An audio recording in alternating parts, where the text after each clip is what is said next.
we're not actually building animals, we're building ghosts. The rate at which AI is progressing, I think we might have AI that is smarter than any human by the end of this year. These like sort of ethereal spirit entities, because they're fully digital and they're kind of like mimicking humans, and it's a different kind of intelligence. And then probably by 2030 or 2031, call it 5 years from now, AI will be smarter than all of. I think we're talking about a technology here which will allow you to create new things.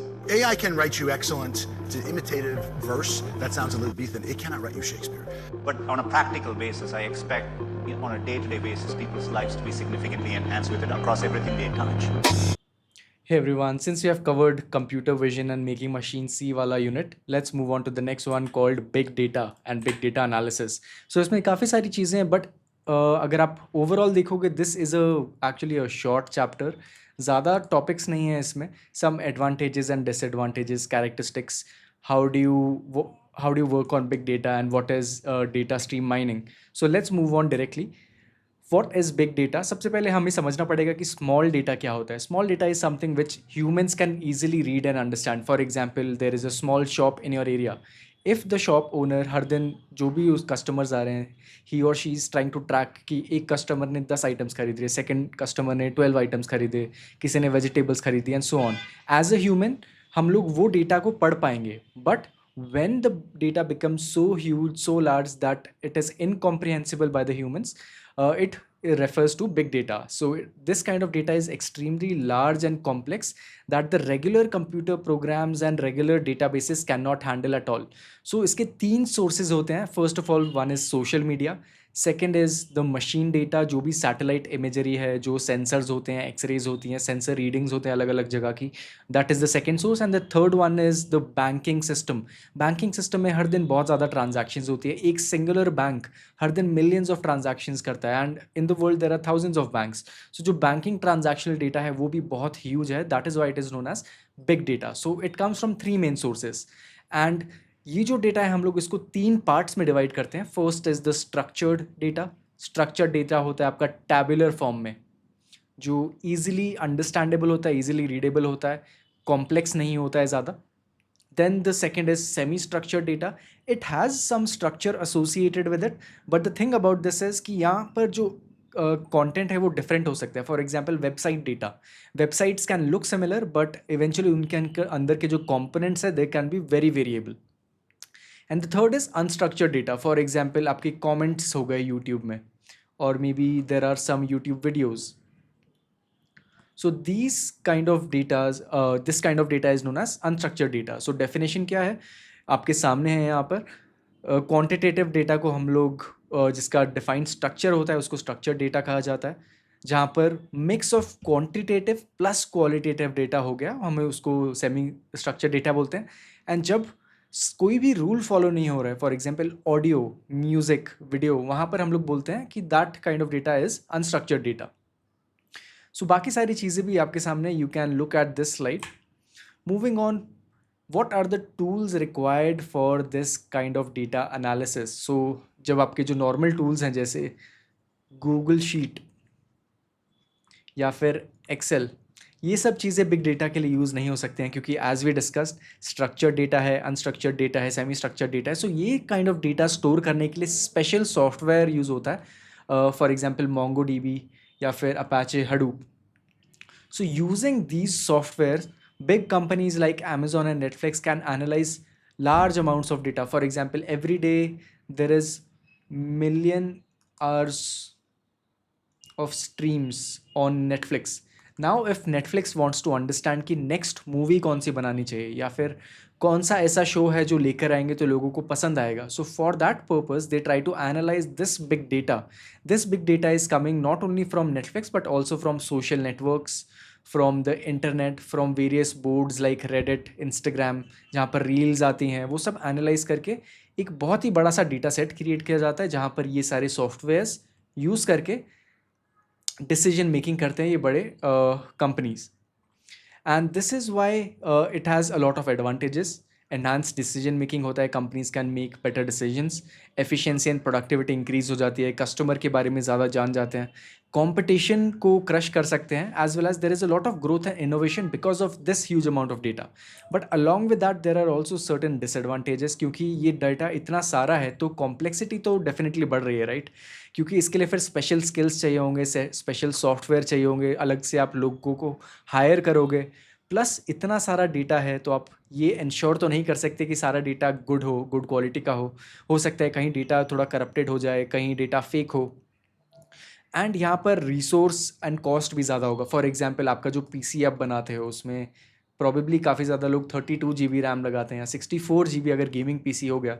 But for this particular aspects you need terabytes और terabytes of RAM, which is almost like 10K times your PC, right? So इतना सारा जो data है वो process करने के लिए definitely resources चाहिए, रैम चाहिए, जिसकी वजह से इसका कॉस्ट जो है बहुत बढ़ जाता है. सिमिलरली अगर इतना सारा डेटा अलग अलग सोर्सेज से आ रहा है, इंटरनेट से आ रहा है, सोशल मीडिया से आ रहा है, बैंक से आ रहा है, some data can be sensitive, some data can be private. So governments को ये सिक्योरिटी कंसर्न होता है कि डेटा अनऑथराइज एक्सेस ना मिल जाए किसी को या फिर मिसयूज़ ना हो जाए. So that is why there is some disadvantage related to big data as well. So big data को हम लोग डिफाइन मल्टीपल वेज में करते हैं. One of the ways to define big data is 3VS framework. क्योंकि ये data इतना ज़्यादा ह्यूज है, कंटिन्यूसली चेंज होता रहता है, कंटिन्यूसली इंक्रीज होता रहता है, कंटिन्यूसली स्टोर होता है. तो we try to define certain attributes जिसके बेसिस पे आप डिफाइन कर पाओ कि okay this is big data. So for example one is velocity. Velocity means ये डेटा कितने टाइम में जनरेट हो रहा है. Is it generating per second, is it generating per minute, is it generating per day, या फिर एकदम real time में है, नियर रियल टाइम में है. Then you talk about the data volume. Volume can be in MBs, in GBs, terabytes या फिर petabytes या फिर उससे भी बड़ा होता है exabytes. फिर डेटा की वैरायटी भी एक और कैरेक्टरिस्टिक्स हो सकता है, जैसे social media data, video data, mobile data, internet data, websites, audio. So ये 3 V's जो हैं, वेलोसिटी, वैरायटी और volume, is known as the 3VS framework. But not only this, there can be another framework which can be used to define this big data better, जो आपको याद करना है definitely. So यहाँ पर जो 6 V's आ गए आपके, ऑलरेडी वैरायटी था, वॉल्यूम था एंड वेलोसिटी था. तो इसके साथ आपके पास वेरासिटी आ जाता है, जहाँ पर आप ये चेक करते हो कि आपका डेटा कितना ट्रस्ट वर्दी हो गया है. वेरिएबिलिटी होता है कि डेटा कितनी बार चेंज हो रहा है, कहाँ कहाँ से चेंज हो रहा है, कहीं उसमें कुछ वैरायटी अलग से आके आपका जो डेटा मॉडल है वो चेंज तो नहीं हो रहा. आपने जो पाइपलाइन क्रिएट की है, वीडियो की पाइपलाइन क्रिएट की है, तो टेक्स्ट डेटा अगर उसमें आ गया तो आपकी पाइपलाइन ख़राब तो नहीं हो गई. And then there is an aspect of value, because such big companies like Netflix, Amazon, Facebook, everyone is using big data. उनके जो CEOs हैं, managers हैं, senior managers हैं, सब big data पे depend करते हैं, which means it is giving a lot of value. So they have to make sure कि सब कुछ correct हो. So let's go to all these V's one by one. First is the velocity. Velocity is the speed at which the data is generated. So every 60 seconds there is almost 1 lakh tweets होते हैं, 7 lakh status updates होते हैं across Instagram and Facebook and X. 11 million messages are sent. So I'm not sure ये data का source क्या है, but you can get an idea कि कितना ज़्यादा डेटा क्रिएट हो रहा है पर सेकेंड. एंड जैसे जैसे जो आपका प्रोसेसिंग पावर इंक्रीज़ हो रही है, अर्लियर 2000s में मोबाइल इतने पावरफुल नहीं थे, सो ज़्यादा लोग वेबसाइट्स पे नहीं जाते थे, ज़्यादा लोग इमेजेस नहीं अपलोड करते थे, ज़्यादा लोग ट्वीट्स नहीं करते थे. But as you moved on to 2010s then 2020s, आपके जो हैंड हेल्ड डिवाइसेस हैं, PCs हैं, वो बहुत पावरफुल होने लग गए. And because of that all the data which is being generated is accelerating at a very high pace. For example, Google में 40,000 सर्च queries होती हैं per second. So this characteristic is known as velocity. Second is the volume. Typically अगर आपका data जो generate हो रहा है, अगर per second it is exceeding 1 gigabyte, that means it is falling in the category of big data. For example, almost 300 million या फिर 30 crore terabyte of data is created every day, because there are यहाँ पर 6 billion है, अब 7 billion people हो गए हैं. But not every one is generating certain kind of data. Let's say 4 billion people are using the internet. तो ये सब लोग कुछ ना कुछ डेटा जनरेट कर रहे हैं. जैसे मैं अभी एक वीडियो अपलोड कर रहा हूँ, आप इस वीडियो पे कमेंट करोगे, some people will like the video, some people will share the video. So data is being generated and being stored somewhere. So that is why the volume is really huge. Then comes the aspect of variety. So for example Facebook है, फिर health care है, YouTube है, हर जगह पे different type of data create हो रहा है. हेल्थ केयर में पेशेंट डेटा होता है, डॉक्टर डेटा होता है, what kind of medicines are being created.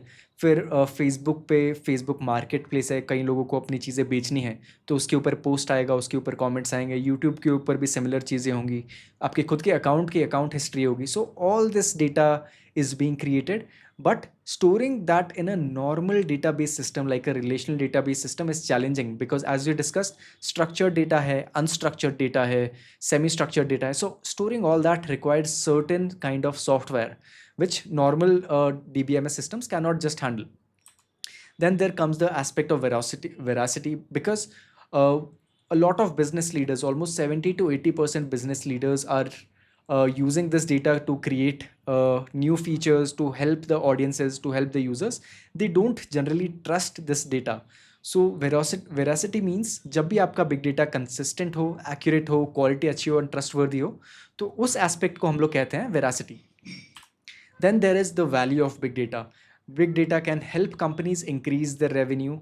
For example, YouTube में videos upload हो रही हैं, but YouTube ने नया feature upload किया जहाँ पर जो यूट्यूबर्स हैं अपना कम्युनिटी क्रिएट कर सकते हैं, बैजेस दे सकते हैं यूज़र्स को. So all those features are coming from big data analysis, through which this can solve the problems and also cut the cost. So in simple terms value means कि big data की वजह से क्या क्या benefits आ रहे हैं. And then there is the aspect of variability, क्योंकि as humans most of us are using technology and new data is being created every day. सो हो सकता है आपने अपना डेटा सिर्फ वीडियोस के लिए बनाया हो, किसी ने टेक्स्ट के लिए बनाया हो, या फिर वीडियो प्लस टेक्स्ट और ऑडियो के लिए बनाया हो, बट सडनली एक न्यू टाइप ऑफ डेटा आने लग गया. फॉर एग्जांपल इंफ्रारेड डेटा आने लग गया, या फिर एक्सरे डेटा आने लग गया from the satellites. So in order to accommodate for this kind of data, your data variability needs to be good. So how is this big data analytics even possible, क्योंकि जो data है आपके पास इतना सारा डाइवर्स डेटा है, huge amount of data है, जिसमें स्ट्रक्चर डेटा आ गया, semi structured, unstructured data, and not even gigabytes, it is terabytes and zettabytes. हर जगह से आपके पास डेटा आ रहा है. So you have to analyse it in some way और द अदर.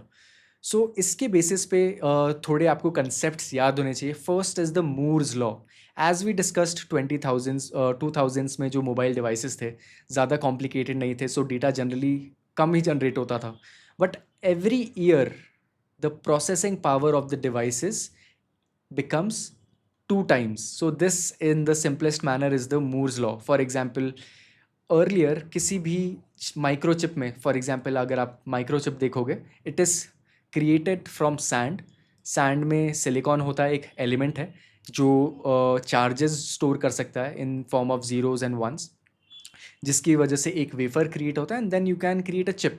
एंड एक छोटे से ट्रांजिस्टर में, फॉर एग्जाम्पल एक 1 centimeter स्क्वायर के ट्रांजिस्टर में ऑलमोस्ट 1 million ट्रांजिस्टर्स आ सकते हैं, 1 million कैलकुलेशंस हो सकती हैं पर second. So that is what transistor is. So Moore's law states that every year हमारा जो कैपेसिटी है of storing the number of transistors, the thing that calculates increases 2 times. सो फॉर एग्जाम्पल अगर 2014 में 1 centimeter स्क्वायर के अंदर 1 million ट्रांजिस्टर्स आ रहे थे, तो अकॉर्डिंग टू मूर्स लॉ 2015 में 1 centimeter स्क्वायर चिप के अंदर 2 million ट्रांजिस्टर्स आ जाएंगे. देन 2016 में 1 centimeter स्क्वायर के अंदर 4 million आ जाएंगे. Then next year 8 million. So this is the Moore's law which enables processing of such huge amounts of data. Because अगर Moore's law बोलता कि the processing power will stay constant over the year, which means कि अगर big data इतना सारा आ रहा है, तो that would not have been possible to analyze all that, right? So this is Moore's law. 1970s में 1000 transistors per device. So let's see, I gave an example of 2013. So 2013 में कितने transistors पर device आ पा रहे थे? Oh, so I suggested a bit less. How many zeros are these? 1 2 3 9 10 zeros, 10 raised to 10 transistors in a single device. But अब 2020s में ये almost हो गया है 10 raised to 11. 2030s में आते आते ये हो जाएगा 10 raised to 12. So it is increasing. The processing power is increasing year by year. So this is the Moore's law. So the exponential growth of computing power for the Moore's law has enabled the handling and analysis of such massive data sets possible. फिर इसके बाद आता है mobile computing. Because of Moore's law processing power increase हो रही है, तो mobile computing which means कितने लोग अपने पास हैंड हेल्ड डिवाइसेस रखते हैं. हैंड हेल्ड डिवाइसेस मतलब फ़ोन्स हो गए, इंटेलिजेंट डिवाइसेस हो गए, टैब्स हो गए, आईपैड्स हो गए and all that. So because of the computing power a lot of people have more devices in their hand, which means उनके पास रियल टाइम कनेक्टिविटी है, वो इंटरनेट से कनेक्ट कर सकते हैं, वो वेरियस डेटा को प्रोसेस कर सकते हैं, but at the same time there also generating a lot of data. Social networking is another aspect of big data analytics. क्योंकि इतने सारे लोग अब सोशल मीडिया पे हैं, they have their own profiles, they are messaging other people, they can upload data, they can upload songs, they can upload pictures, they can upload albums. Because of that, massive data sets are being created online in the form of images, in the form of videos, in the form of users generated content. आजकल आप देख रहे होगे AI generated content भी बहुत सारा हो गया है, which means कि अब जो डेटा जो create हो रहा है that is increasing at a crazy pace, right? And then there is an aspect of cloud computing. For example, we were discussing about gaming PCs. किसी के पास 32 GB PC है, किसी के पास 64 GB का PC है, या we are talking about RAM, right? But जो companies like Netflix या फिर Amazon, they cannot just use these simple kind of PCs. They need at least like 32 lakh GBs of RAM, but they cannot create or buy these devices. So companies like Amazon, they create these storage spaces where the people can rent the computing power online. For example, अगर आपको 128 GB का PC चाहिए, तो आप Amazon Web Services AWS कहा जाता है, वहाँ पर जाओगे, वहाँ पर आप अपना अकाउंट क्रिएट करके एक डिवाइस जिसके पास 128 GB रैम है वो ले सकते हो. But this is not used to play games. This is only used to process data. So for example, companies like Foursquare, Pinterest make use of these cloud computing techniques. So how does big data analytics work? There are certain steps associated with it. First step is definitely to gather data. Now let's remember our first chapter, data science methodology. Why is this chapter so important? Because यहाँ पर जो हम लोगों ने steps पढ़े हैं वो हर जगह रिपीट हुए. फिर जब मेकिंग मशीन सी वाला जो चैप्टर है, कंप्यूटर विजन वाला चैप्टर है, उसमें भी हम लोगों ने देखा सर्टेन काइंड ऑफ स्टेप्स हैं. सबसे पहले आप प्रॉब्लम को स्कोप करते हो. बिग डेटा एनालिटिक्स में आप प्रॉब्लम स्कोप नहीं कर रहे हो, because you already know what problem you want to solve. So the first step is gathering data. Every company has a unique approach to gather data. Organizations can collect structured data or unstructured data, right? फिर उसके बाद आता है processing this kind of data. Now this becomes kind of important because you can process this data in two ways. Either you can process it in batch or you can process it in real time. Let me give you a simple example. Right now I'm uploading this video. Right? I am uploading the video which can be of 30 minutes. Right? Once I've uploaded one video, you can see it later. But what if it was a live video? Right? I have not created the video. Video अभी भी बन रही है and you are able to see it live. So this is the difference between batch processing and stream processing. So batch processing में data को process किया जाता है one by one block at a time, like 30 minutes, 1 hour, 2 hours. Whereas stream processing is in a live format. Small batches of data, like within every second data is being processed, or like 0.5 seconds data is being processed, which shortens the delay between each batch. For example, batch 1 of data and batch 2 of data. इसके अंदर अगर difference is less than 1 second, you can say that it is a stream processing. So it can enable quicker decision making and quicker collection of data, right? जैसे हम लोग live stream करते हैं तो आपके पास data immediately आ रहा है, and if you ask a question, I can answer it directly. That is the benefit of stream processing. Then comes the aspect of cleaning data. Now data is coming from various sources, right? You cannot make sure कि data correct source से आ रहा है या फिर false source से आ रहा है. So removal of duplicates become important. Removal of irrelevant data becomes essential. आपका अगर डेटा में एरर होगा तो जो कंपनीज हैं इतनी सारी आपके डेटा के ऊपर जो डिसीजन मेकिंग ले रही हैं, हो सकता है वो गलत हो जाए. So cleaning data is very important there. And then finally, analyzing the data by the use of certain softwares like Tableau.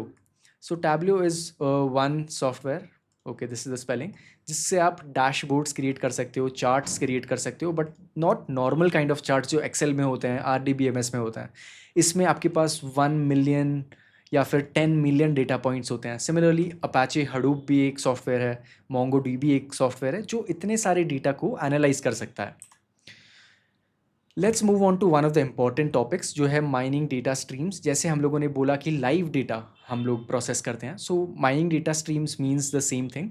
आपके पास जो डेटा है वो रॉ डेटा आ रहा है, इमीडिएटली आप उसको ट्रांसफॉर्म करके टेबल के अंदर डाल रहे हो, टेबल के अंदर कलेक्ट करके उसके अंदर के पैटर्न्स डिटेक्ट कर रहे हो, and then finally you visualize that data, and this is happening in real time. मतलब लाइव डेटा हो रहा है. ऐसा नहीं है कि आप पहले आपने फर्स्ट डे पे डेटा को कलेक्ट किया, सेकेंड डे पे प्रोसेस किया, एंड देन थर्ड डे पे आपने डेटा को विजुअलाइज किया. ऐसा नहीं है, इमीडिएटली हो जाता है माइनिंग डेटा स्ट्रीम्स में. So a data stream is a continuous real time flow of data generated by various kind of sources. Social media हो गया, बैंकिंग ट्रांजैक्शंस हो गए, एंड इंटरनेट हो गया.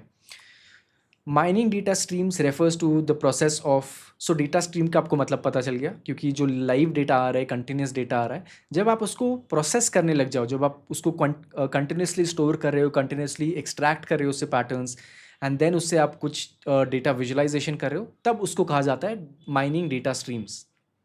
So unlike traditional data mining जहाँ पर आप डेटा को कलेक्ट करते हो फिर प्रोसेस करते हो, माइनिंग डेटा स्ट्रीम्स में क्या होता है, रियल टाइम में ही सारी प्रोसेसिंग हो रही है. रियल टाइम में ही आप डेटा को क्लीन कर रहे हो, रियल टाइम में ही प्रोसेस कर रहे हो, रियल टाइम में ही एनालाइज कर रहे हो. What does real time mean? Real time means immediately, within a second. Live data जब होता है उसको हम लोग बोलते हैं data streams. An example of data stream is this. So जब मैंने ये प्रेजेंटेशन बनाई थी उस टाइम पे इंडिया एंड न्यूजीलैंड का फाइनल चल रहा था T20 का, तो उस टाइम पे जो सर्च वॉल्यूम था that was almost 50 lakhs and 1000% increase था वो. And this data is being processed continuously, कि लोगों ने कितनी बार इस टर्म को सर्च किया एंड पास्ट 24 आवर्स में this was the graph for it. So this is one kind of visualization. For example IPL का जो कंटिन्यूस सर्च है वो इंक्रीज़ हो रहा था, एंड किसी ने और फिर से सर्च किया था Ishan Kishan girlfriend, right. So these are different kind of sources that can be use to mine data streams. So there is future of big data analytics as we discussed about Moore's law. Moore's law क्या बोलता है कि every year the processing power of a handle device और any device increases by 2 times, which means जो data create हो रहा है वो भी 2 times या मे बी उससे भी ज़्यादा इंक्रीज हो सकता है, right. So big data analytics helps you in real-time analytics, like monitoring customer behavior or tracking supply chain activities. For example, आपके घर पे जो भी डिवाइस आ रहा है, फॉर एग्जाम्पल आपने एक एप्पल का आईफोन खरीदा, तो ज़रूरी नहीं है कि वो डायरेक्टली चाइना से बन के आएगा. वहाँ पर चाइना में भी अलग अलग जगह से पार्ट्स आ रहे हैं, कहीं से मेटल आ रहा है, कहीं से वेफर्स आ रहे हैं, कहीं से सिलिकॉन चिप्स आ रहे हैं, right. So that is known as supply chain. It can also help in development of advanced models for predictive analytics. यहाँ पर generally AI की बात हो रही है, because AI takes a lot of data, it requires a lot of data. So big data analytics is useful क्योंकि वो data को clean कर सकता है, data को process कर सकता है, ताकि जो AI algorithms हैं they can be used for forecasting trends and behaviors. And then one of the other important aspects is quantum computing, because quantum computing can process unprecedented processing power. Let's say a simple computing is like a physical kind of computing can process X things in 1 second. ठीक है, let's say 100 things in a second. If you compare it with quantum computing, यहाँ पर this can become 100 raised to 4 times per second. So if you see, it is not 4x, it is almost 10 raised to 3 times, 100 raised to 3 times x. So this is like crazy processing power which can be provided by quantum computing when compared to classical computers. Classical computers क्या हैं, जो RAM use करते हैं, जहाँ पर bits की value होती है 0 और 1. बट क्वांटम कंप्यूटिंग में क्या होता है, क्वांटम कंप्यूटिंग में एक bit can be 1, but at the same time it can also be 0. It is difficult to comprehend, but it can exist in various timelines. Now this is getting into sci-fi, but quantum computing is very important aspect.